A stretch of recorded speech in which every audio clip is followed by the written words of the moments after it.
ඔය හරිම අහිංසක කමට පාරක් ගැහුවත් ඔරවලවත් බලන්නේ නැති කොච්චර ලැජ්ජ කරත් බැන්නත් ඒත් hina වෙලා මූණ දිහා බලන් ඉන්න අනිත් මිනිස්සුන්ට වචනකින්වත් වැරද්දක් කරන්නේ නැති හරි යටහත් පහත් ඉන්න මිනිස්සු ඉන්නව නේද?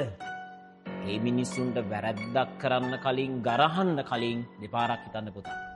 මොකද ඔය අතිශය නිශ්ශබ්දව hina වෙලා ඉන්න මිනිස්සු දැන් කීල්ස් එකෙන් මස් ගත්තට කලින් දඩයමේ ගිහිල්ලා මස් හොයාගත්ත මිනිස්සු.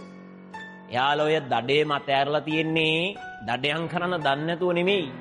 ඒකේ මිනිස්සුගේ ක්වොලිටි එක. අම්මුලි කෂබ්බ මුල පිටි මාත්‍රාව පිළිගන්නේ මුලින්ගේ බණ කියන වැත්තාව